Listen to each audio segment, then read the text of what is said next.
হরে কৃষ্ণ বন্ধুরা, আশা করি আপনারা সবাই ভালো আছেন। আবার একটি ভিডিও নিয়ে আপনাদের সঙ্গে উপস্থিত হলাম। আজকের বিষয়বস্তু রাহুর অবস্থান। আপনার জন্ম কুণ্ডলিতে রাহু কিভাবে অবস্থান করে আছে, আপনাকে কতটা ভালো খারাপ ফল দিচ্ছে, আজকে সেটা নিয়ে আলোচনা। আপনি বাড়িতে বসে কোনো অ্যাস্ট্রোলজার ছাড়াই এই ভিডিওটি দেখে আপনি নিজেই বুঝতে পারবেন যে আপনার রাহু কতটা ভালো বা কতটা খারাপ ফল, আপনার কোন বিষয় আপনাকে এনার্জি দিতে চলেছে, আপনি সেটা সহজে আপনার নিজে বাড়িতে বসে বুঝতে পারবেন। তার জন্য আপনাকে একটা, যদি আপনার জন্মকুষ্টি থাকে ভালো, আর যদি না থাকে আপনি ফ্রি কোনো গুগল থেকে আপনি ডাউনলোড করে অ্যাপস, হরস্কোপের অ্যাপস যে রয়েছে সেখান থেকে আপনি আপনার জন্মকুষ্টি বার করতে পারেন। সেখানে দেখবেন লং লেখা আছে, যেখানে সেটাই হচ্ছে আপনার লগ্ন। সেই লগ্নকে এক ধরে আপনি যদি অ্যান্টি ক্লক ওয়াইজ ধরেন, যেমন এই ভিডিওটি আপনার দেখে নিন, যে এখানে মেষ থেকে শুরু করে একেবারে মিন পর্যন্ত প্রত্যেকটা রাশি দেওয়া আছে। এবার যেখানে আপনার লং লেখা আছে, ধরুন আপনার মেষ লং লেখা আছে, তাহলে মেষটা হবে 1, তারপরে বৃষ হবে 2, এইভাবে মিন হবে আপনার দ্বাদশ, এইভাবে আপনি কাউন্টিং করবেন। এবার এই ভিডিওটি প্রথম থেকে শেষ অবধি সবার জন্য, এটা কোনো রাশি ভিত্তিক ভিডিও নয় যে মেষ রাশি বৃষ রাশি এই ব্যক্তিরাই দেখবে। আপনার জন্মছকে রাহুকে তো কোথাও না কোথাও অবস্থান করবে, আর রাহু হচ্ছে আপনার ছায়া গ্রহ। রাহুকে বলা হয় শ্যাডো প্ল্যানেট, রাহু কেতুকে।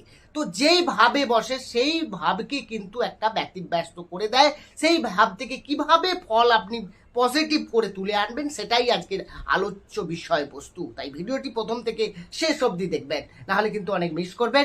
এবং দেখে যদি ভালো লাগে, পারলে চ্যানেলটিকে সাবস্ক্রাইব করে আমাদের সঙ্গে থাকতে পারেন। সাবস্ক্রাইব করলে পাশে থাকা বেল আইকনটি প্রেস করতে ভুলবেন না, কারণ এই ধরনের যে ভিডিও তা নোটিফিকেশনের মাধ্যমে আপনি সহজে পেয়ে যাবেন। আসি আলোচনায়। তাহলে প্রথমে দেখে নেব রাহু। যদি আপনার লং লেখা থাকে মেষ রাশি, তার মানে 1, অর্থাৎ ফার্স্ট হাউসে রাহু অবস্থান করে থাকে, আপনার লগ্নে রাহু অবস্থান করে থাকে। তার মানে লগ্নে রাহু থাকা মানেই সেই রাহুর মধ্যে কিন্তু রাহু একটা কনফিউশন তৈরি করে। রাহু মানেই আপনার অ্যাটাচমেন্ট, কোনো বিষয়ের প্রতি আপনি অ্যাটাচ হয়ে যাবেন, যে ভাবে থাকবে সেই ভাব বিষয়ে আপনি অ্যাটাচ থাকবেন, কিন্তু সেখান থেকেই আপনার অসন্তুষ্টি তৈরি হবে, আনস্যাটিসফ্যাকশন। আপনার যদি মনে হয় যে আপনি একটা গাড়ি কিনলেন, দেখবেন গাড়িটা আপনি নিজে পছন্দ মতোই কিনলেন, কেনার পর দেখা গেল সেই গাড়িটাই কিছুদিন পর আপনার মনে হবে তো ঠিক হলো না, এটা মনে হয় আর একটু বেটার, বা এই কালার নিলে হয়তো ভালো হতো, এইরকম একটা কনফিউশন। আপনি পছন্দসই জিনিস কিনেও সেখানেও কনফিউশন থাকবে। আর লগ্নে যদি রাহু থাকে আপনার মধ্যে কনফিউশন তৈরি করবে, যে কোনো কাজ করতে গেলে আপনার দ্বিধাগ্রস্ত, বা করব কি করব না এরকম একটা ডাউননেস থাকবে। এবং আপনার ফার্স্ট হাউসে রাহু বসা মানে আপনার 7th লটের উপরে দৃষ্টি দেবে, তার মানে আপনার লাইফ পার্টনারের সঙ্গে কিন্তু আপনার ঠিক মতো বনিবনা হবে না, মানে মিসআন্ডারস্ট্যান্ডিং হবে, দুজনের মধ্যে তালমিলের কিছু প্রবলেম হতে পারে, ডিস্যাটিসফ্যাকশন হতে পারে। আর যে কোনো কাজ করতে গেলে, আর আপনার মধ্যে কিন্তু বুদ্ধিমত্তা থাকবে, যে কোনো কাজ করতে গেলে আপনি বুদ্ধি দিয়ে করবেন, কিন্তু কাজ তাড়াহুড়ো করতে যাবেন সেখানেই কিন্তু কাজের একটা ভুল হওয়ার সম্ভাবনা থাকবে। তো যাদের লগ্নে অর্থাৎ ফার্স্ট হাউসে রাহু আছে তাদেরকে বলবো খুব ধীরে ধীরে পজ দিতে দিতে আপনি কিন্তু এগোন। খুব তাড়াহুড়ো করে কাজ, কোনো ডিসিশন বলুন বা যে কোনো কাজে হাত দেবেন না, এতে আপনার কিন্তু অনেক ভুল হবে। এবার যদি সেকেন্ড হাউসে আপনার রাহু অবস্থান করে থাকে, তাহলে কি ফল দেবে? সেকেন্ড হাউসে রাহু অবস্থান করে, সেকেন্ড হাউস হচ্ছে অর্থের জায়গা, সেকেন্ড হাউস থেকে আপনার বাণী, সেকেন্ড হাউস আত্মীয় কুটুম্ব পরিবার পরিজন ফ্যামিলি। তো সেখানে রাহু বসা মানে আপনি ফ্যামিলির সঙ্গে অ্যাটাচ হতে থাকবেন, কিন্তু সেই ফ্যামিলি থেকে আপনি কিন্তু আনস্যাটিসফ্যাকশনও থাকবেন। আপনি ফ্যামিলি ম্যানদের সঙ্গে হয়তো আপনার ব্যবহার, বা আপনি যতটা ভালো করতে চাইবেন তারা উল্টে আপনার এগেনস্টে কোনো স্টেপ নিতে পারে, সেখানে আপনার কিন্তু তাদের সঙ্গে সমস্যা আসতে পারে। এছাড়া আপনি অর্থের জায়গা থেকে আপনি হেভি মানি ইনকাম, অর্থ ইনকাম করতে, যেমন অর্থ আসবে তেমনি আবার অর্থ বেরিয়েও যাবে। অর্থ নিয়ে আপনি ডিস্যাটিসফ্যাকশন থাকবে, আপনার কনফিউশন থাকবেন, এবং এরা ভুল ভাল ইনভেস্টমেন্ট করে ফেলে, অনেক সময় পয়সা অর্থ এদের কিন্তু লসও হয়। তাই সেকেন্ড হাউসে রাহুর ক্ষেত্রে, আর সেকেন্ড হাউসে রাহু অনেক রূঢ় কথাবার্তা বলে ফেলে, যাতে অনেকে এরা পছন্দ করে না অনেকে, বা এমন কিছু কথা বলে ফেলবেন যাতে আপনার কিন্তু শত্রু তৈরি হয়ে যেতে পারে। এরপর আসবো থার্ড লটে রাহু। তৃতীয় ভাবে যদি রাহু অবস্থান করে থাকে, তাহলে তৃতীয় ভাবে রাহু মানেই হচ্ছে তৃতীয় ভাব হার্ড পরিশ্রম, আপনার ভাই বোনকে বোঝায়। তাহলে ভাই বোনের সঙ্গে আপনি অ্যাটাচ হতে চাইবেন, কিন্তু তাদের মধ্যে থেকেই আবার ওখানেই আপনার কনফিউশন তৈরি হবে, তারাই আপনার সঙ্গে কিন্তু ভালো ব্যবহার করবে না, মিসবিহেভিয়ার করতে পারে একটা সময়। এবং হার্ড পরিশ্রম করায় তৃতীয় ভাবে রাহু কিন্তু অনেকটা পজিটিভও ফল দেয়। এরা কিন্তু খুব পরিশ্রমী হয়, সবসময় কাজ করার জন্য এদের এনার্জি কিন্তু ফুলফিল থাকে। তৃতীয় ঘরে রাহু অনেকটা শুভ ফল দেওয়া হয়। এরপরে চতুর্থ ভাবে রাহু যদি অবস্থান করে থাকে, চতুর্থ ভাব মানে হচ্ছে আপনার মাতা, চতুর্থ মানে বন্ধু বান্ধব, বা চতুর্থ মানে আপনার পরিবার পরিজন, আপনার লাক্সারি, আপনার ঘর গৃহ পরিবার, এগুলোকে বোঝায়। তো এখানে আপনার ক্ষেত্রে কিন্তু অনেকটা আনস্যাটিসফ্যাকশন, অর্থাৎ বাড়িতে আপনার মন চাইবে না, একটু বাইরে যাওয়ার জন্য সবসময় আপনার মন চাইবে, এবং আপনি বাড়ির মধ্যে যেন ঠিক কমফোর্টেবল ফিল করবেন না। আপনার মনে হতে পারে যে বাড়ির যে ব্যক্তিরা রয়েছে তাদের থেকে মানে বাইরের লোকেদের আমার আপনজন বা বেশি আমার খেয়াল রাখছে, এই নিয়ে কিন্তু বাড়ি এবং মাতার হেলথ নিয়ে কিছু কিন্তু সমস্যা থাকতে পারে যদি চতুর্থে রাহু অবস্থান করে থাকে। এরপর আসবো পঞ্চম ভাবে রাহু যদি অবস্থান করে থাকে। পঞ্চম কিভাবে বলবে আবার বলে দিচ্ছি, আপনার যদি লগ্ন যেখানে হবে সেটাকে এক ধরে আপনি 1 2 3 4 করে আসবেন, তাহলে 5 নম্বর ঘর। যদি ধরুন মেষ আপনার লগ্ন হয়, মেষকে এক ধরলে আপনার 5 হবে কি না সিংহ। তার মানে সিংহে যদি রাহু বসে থাকে এই ফল আপনি পাবেন। আপনার যদি বিশ্ব রাশি হয় তাহলে দেখবেন কন্যাতে যদি রাহু বসে থাকে এই ফল পাবেন। অর্থাৎ পঞ্চম ভাব যে আপনার লগ্ন থেকে সেই ভাবকে ধরে কিন্তু আপনি ক্যালকুলেশন করবেন। এরপরে পঞ্চম মানে হচ্ছে আপনার কি থাকবে না চতুর্বুদ্ধি। পঞ্চম থেকে কি হয় না, পঞ্চম থেকে সন্তান, পঞ্চম থেকে শিক্ষা, পঞ্চম থেকে আপনার প্রেম ভালোবাসা, এগুলো বিচার করা হয়। তো সেখানে রাহু বসায় মানেই আপনার ক্ষেত্রে প্রেমের ক্ষেত্রে আনস্যাটিসফ্যাকশন। এরা সবসময় প্রেমেতে অনেক প্রেমের সঙ্গে যুক্ত থাকে। এদের ক্ষেত্রে দেখা যায় যে অনেক সময় পড়াশুনোর ক্ষেত্রে এরা কিন্তু ঠিক মনের মতো জায়গা পায় না, এবং অনেক হাই এডুকেশনের দিকে গেলেও সেখানে বাধাপ্রাপ্ত হয়। অনেক সময় কি হয়, এদের কলেজ বা স্কুল বা কোনো সাবজেক্ট চয়েস নিয়ে কোনো সমস্যা থাকে, যেখানে এরা যেটা চায় সেই ধরনের হয় না, অনেকটা কম্প্রোমাইজ করতে হয়। এবং এরা কিন্তু সন্তান নিয়েও খুব একটা সুখী থাকে না। এরা সন্তানের চিন্তা, সন্তানের বিষয় নিয়ে এরা কিন্তু বেশ সমস্যায় থাকতে পারে, এবং অনেক সময় সন্তান দেরি হয় বা সন্তান অনেক সময় সমস্যা হয় সন্তান হতে গিয়ে। এদের দেখা যায় পঞ্চমে রাহু থাকে। এরপর আসবো ষষ্ঠে রাহু। ষষ্ঠে রাহু অনেক সময় বলা হয় কিছুটা শুভ ফল দেয়। ষষ্ঠে আমরা রোগ, রিপু, শত্রু এই জায়গাটা ভাবি, কারণ এখানে যেমন রাহু কিছুটা রোগ বৃদ্ধি এবং শত্রুকে বাড়িয়ে দেয়। যখন দেখবেন রাহুর দশা অন্তর্দশা আপনার ষষ্ঠ ভাবে রাহু আছে, রাহুর দশায় বা রাহু গোচরেতে আপনার ষষ্ঠ ভাবকে অ্যাক্টিভ করলো, সেখানে কি দেখা যায়, সেখানে কিন্তু আপনার অনেক সময় সেই সময় শত্রুতা বৃদ্ধি পায়। আপনার মানে পরিজন পরিপার্শ্বিক এলাকাতে দেখা যাবে শত্রু আপনাকে হাবি হচ্ছে আপনার প্রতি। তো এখানে আর ষষ্ঠে রাহু বিশেষ করে বাইরে যাওয়া, কর্মসূত্রে বাইরে যাওয়ার একটা সুযোগ করিয়ে দেয়। বাইরে যারা অনেক সময় যেয়ে থাকে দেখবেন ষষ্ঠে অনেক সময় তাদের রাহু অবস্থান করে, তাদের কিন্তু এই বিদেশ যাওয়া বা রাজ্যের বাইরে বা যেখান থেকে আপনার জন্মস্থান সেখান থেকে বাইরে গিয়ে আপনি কর্মে উন্নতি করছেন, কর্মে ডেভেলপ করছেন, এগুলো দেখা যায়।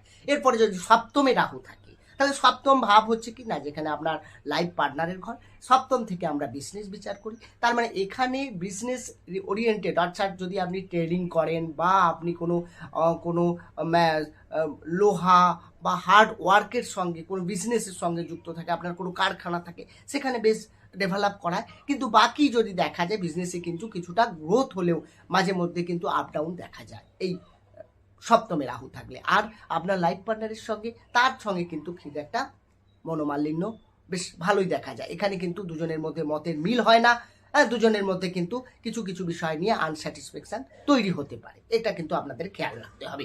এবার অষ্টমে রাহু থাকে। অষ্টম ভাবে যদি রাহু অবস্থান করে থাকে কি ফল দেবে? অষ্টম ভাব হচ্ছে আকাল জ্যোতিষ বা অষ্টম ভাব সাডেন লস, যেখানে তাহলে রাহু থাকছে মানে হঠাৎ আপনার লস করে দিতে পারে। আর ষষ্ঠ থেকে আমরা কি দেখি না, ষষ্ঠ থেকে আমরা দেখি কোর্ট ক্যাচারি, মামলা মকদ্দমা, এই জায়গাগুলো, সেখানে আপনি এই সব সমস্যায় বা দুর্ঘটনাকেও ইন্ডিকেট করে এই অষ্টম ভাব। তো সেখানে রাহু বসা মানে এই জায়গাগুলো। তবে হ্যাঁ, অষ্টম পতির প্লেসমেন্ট যদি বেটার হয় তাহলে কিন্তু রাহু অনেকটা বেটার, কারণ রাহুর নিজস্ব কোনো ঘর নেই যাকে বলে, সে কিন্তু অন্য বাড়িতে জবরদখল করে থাকে। হ্যাঁ, তো সেই ভাবপতি যদি ঠিকঠাক না থাকে সে বাড়ি কিন্তু কবজা করে নেবে রাহু। এটাই কিন্তু রাহুর ক্যারেক্টার, নিজস্ব কোনো প্রপার্টি নেই রাহু। তো এখানে অষ্টম ভাবকে ক্রিয়েট করবে। আপনি যদি জ্যোতিষ, অকাল, তন্ত্র, শাস্ত্রের প্রতি একটা আপনার ঝোঁক বাড়ে তাহলে কিন্তু এখানে রাহু আবার অনেকটা আপনাকে বেটার ফল দিতে পারে।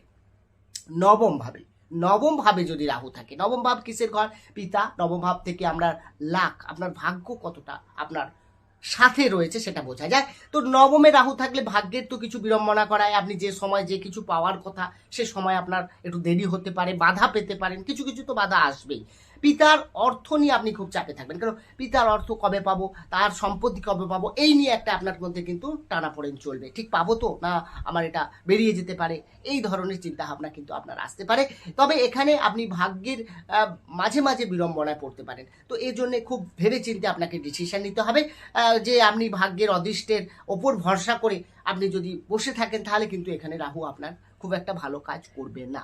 এবার আসবো 10th হাউস, অর্থাৎ দশম ভাবে রাহু যদি থাকে, তাহলে দশমে রাহু অনেকে বলে ভালো, কারণ কর্মে আনস্যাটিসফ্যাকশন, আপনি কর্মের প্রতি এতটা অ্যাটাচ থাকবেন, কর্ম ছাড়া আপনি বুঝবেন না, সবসময় কাজ করতে ইচ্ছে করবে, কিন্তু সেই কর্ম থেকেই আপনার আনস্যাটিসফ্যাকশন, যা করেন সে মনের মতো হবে না, আপনার বস খুশি হবে না, আপনার কলিগ খুশি হবে না, আপনি কাজের জায়গায় একটা অসন্তুষ্টি ফিল করবেন এবং আপনার খিদে সবসময় থাকবে। এটা কিন্তু আবার পজিটিভ, কর্মের মধ্যে যদি খিদে থাকে সে আরও বেশি কাজ করতে চাই, তার মানে কি কাজের আপনি যেটাই করবেন আরও চাইবেন, আরও চাইবেন।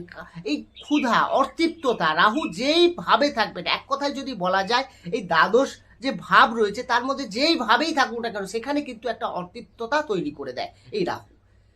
এবার যদি 11th হাউস অর্থাৎ একাদশে রাহু থাকে, একাদশে রাহু থাকা মানে একাদশ মানে প্রফিটের ঘর, ইচ্ছা পূর্তির ঘর। এখানে কিন্তু অনেকে বলে যারা লটারি কাটে বা হঠাৎ ইনকাম কোথাও থেকে অর্থ যদি এক্সট্রা ইনকামের একটা সোর্স আসতে পারে এই একাদশে রাহু থাকলে, এবং একাদশে রাহু অনেকটা পজিটিভ ফল থাকে, তাকে হেভি কিন্তু একটা অর্থ বা তার প্রফিট গেইন করায় এই রাহু। 12th হাউসে রাহু থাকলে তারা কিন্তু 100% তারা কিন্তু বাইরে যাবে, তারা বাইরে গেলেই তাদের ডেভেলপ, তারা কিন্তু বাড়িতে থাকতে চাইবে না, সে কর্মসূত্রে হোক ভ্রমণ সূত্রে হোক মাঝে মাঝে তারা বাইরে যেতে মন চাইবে। এই 12th হাউসে রাহু কিন্তু দেখায়। আর 12th হাউসে রাহু থাকলে কিন্তু যারা এমএনসি কোম্পানি বা বিদেশি কোম্পানিতে জব করেন তাদের কিন্তু খুব ভালো, তাদের কিন্তু খুব ভালো এই রাহুকে পজিটিভভাবে পেয়ে থাকেন। বন্ধুরা এই দ্বাদশ ভাবে রাহুর এক এক রকম করে ফল থাকে, তবে এই ভাবের অধিপতিরও যে অবস্থান সেটাও কিন্তু দেখতে হয়, কিন্তু যদি আমরা জেনারেলি দেখে থাকি যে এই ভাবগুলোতে রাহু থাকলে মোটামুটি এইরকম একটা ফল দিয়ে থাকে। বাকি আপনি দেখে নিন বা কমেন্টস করে জানান আপনার কোন ভাবে এই দ্বাদশ ভাবের মধ্যে রাহু রয়েছে, কি ফল দিচ্ছে, আমার সঙ্গে কতটা মিলল অবশ্যই কমেন্টস করে জানাতে থাকবেন।